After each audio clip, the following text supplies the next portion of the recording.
Hello and welcome to the first Knights Templar School GCSE Survival Podcast of 2019. This year we will be creating a few 10 to 15 minute podcasts in order to help you support your child. We hope that they're going to cover all the questions that parents might have during the coming marathon. It might be surprising to realise that students will sit on average 23 exams this summer, which will be around 90 minutes or above. This is a lot to prepare for and may be slightly daunting to contemplate. It's probably a lot more than parents had to sit when you were your child's age.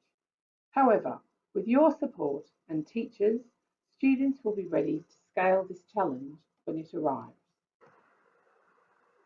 The key barriers to success for an average Year 11 student tend to be around attendance, behaviour, well-being, use of time at home, and skills. Parents can help with every single one of these barriers. We know that every student is an individual, so the key word here is best possible. The best possible attendance for your child, the best possible use of their free time whilst at home. Our expectations for students in Year 11 are simple. We ask that they aim for 98% plus attendance, that they're proactive in their education, that they behave in a way that does not interfere with anyone else's ability to do their job.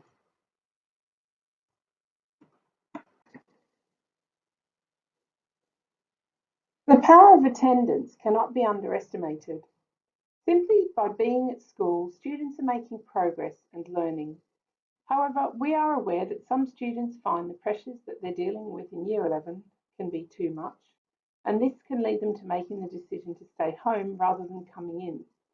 Of course, this ends up accumulating, and what started out as staying at home every now and then ends up having a detrimental effect on student outcomes.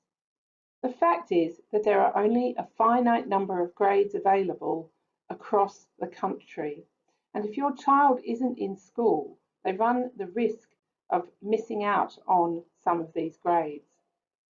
This graph illustrates how powerful attendance can be, as it shows that on average, last year's Year 11 students who came to school 98% of the time or more attained almost half a grade higher than even we thought they might. In contrast, students whose attendance was between 90 and 94% attained 2/3 of a grade lower than their potential suggested they could. It's a simple fact that being in the building leads to success. The most important thing that we can ask you as parents to do is encourage your child to come to school every day. Remember that even though 90 sounds high, it equates to a day off every 2 weeks. So when your child wakes up on a Monday morning with a sniffly nose and a headache, give them some paracetamol and send them into school. They can always come home if they really are sick. The Year 11 form team are here to help. Each week, they work with students on a range of activities aimed at thinking about the future. These include activities to help them with their revision skills, activities to help them with their CVs and careers, and activities that help them with PSHCE. The team are also supported by a range of other people and teams who come into school regularly to work with our students. Please get in touch with the form tutor as your first port of call if you're worried about anything. In conjunction with attendance, personal well-being plays a huge role in how well students do this year. It can be extremely difficult to maintain perspective when we're under pressure. We know this as adults, but to teenagers, they're only just learning this. The key pressure points for students in Year 11 tend to be around stress, anxiety, self-esteem, sleep, friendships, family relationships, and social media. None of us wants students to fall into the trap of measuring themselves against others, be it brothers or sisters or friends or cousins, but that can be hard.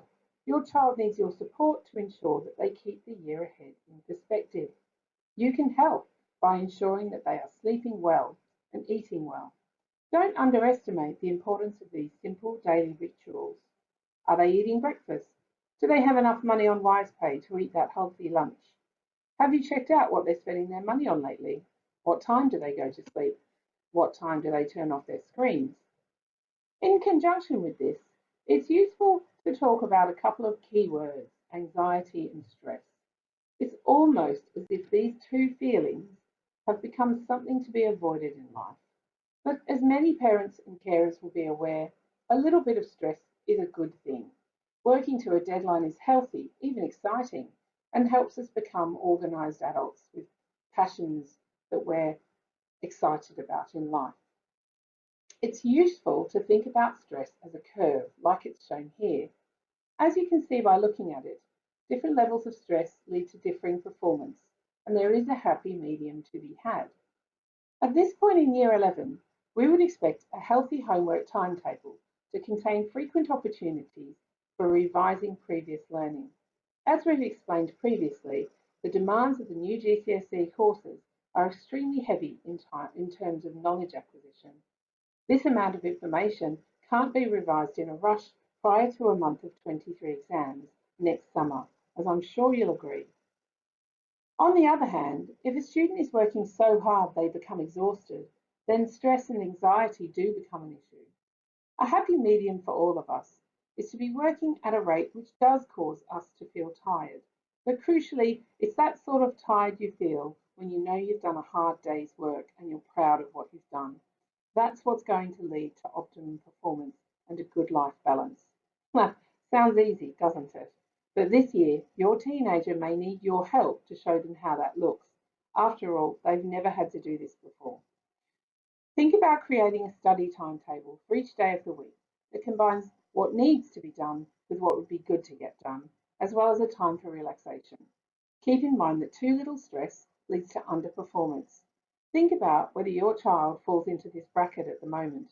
This could show that they're not yet managing the demands of the course that they're doing, and it could be too late before you realise it. In partnership with this curve, there's a clear link between the amount of screen time a student has and its effect on their outcomes. As you can see, too much screen time leads to serious underachievement, whereas managing screen time and pairing it with time spent doing something different, like reading a book or playing sport or even doing the dishes and helping around the house, yes, absolutely, they can do that, can lead to a student doing much, much better. And we all know that this also leads to becoming a much more interesting adult. If there was one year when you felt as a parent that it was okay to take that screen out of their bedroom or have that conversation about keeping the controllers in the kitchen, this year is probably it. Lots of phones now show usage so that students can track it. Does your child know how to track their own?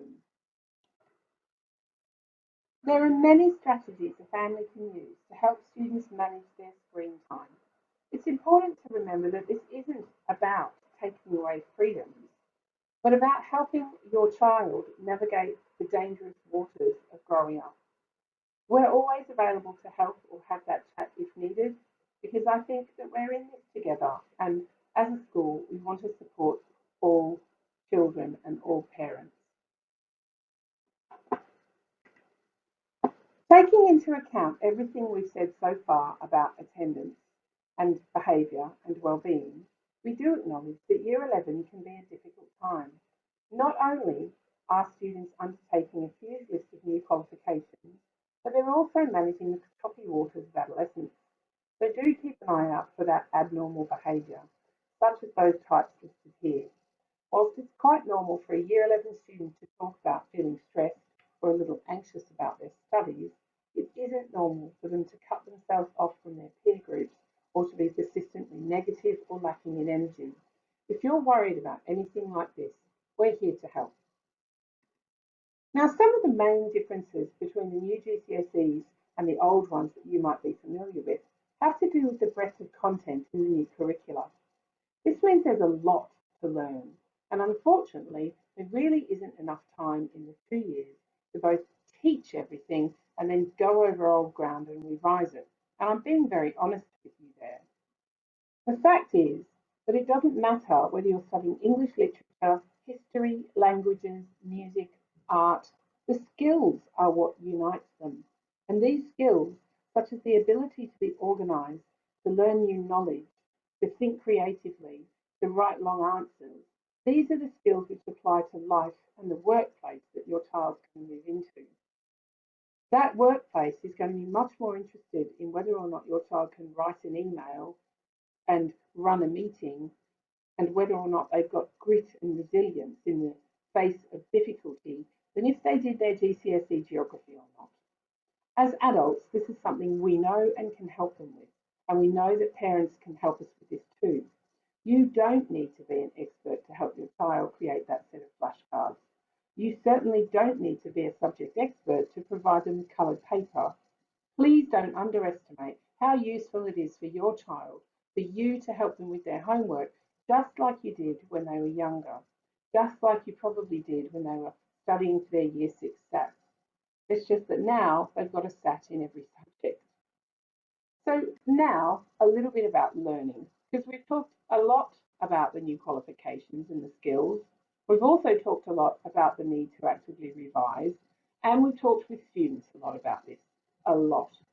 We all know that the brain is plastic, which means that as it grows, it's always changing, always growing. By the time you finish listening to this presentation, your brain will have changed a bit. This is also what's happening to your child in every lesson they go to. When they learn something new, their brain has to create a neural pathway to embed the new knowledge. That pathway wasn't there before, and the first time it does this, that new pathway is really quite weak. But with time and active practice, these pathways become stronger and stronger and stronger until recalling the information or doing the activity becomes second nature. Take these three images of a field. You can think of learning a little bit like this. If a person wants to get from one side of the field to the other, they've got quite a job on their hands. They have to walk through the grass and the nettles and the weeds and literally beat the new path.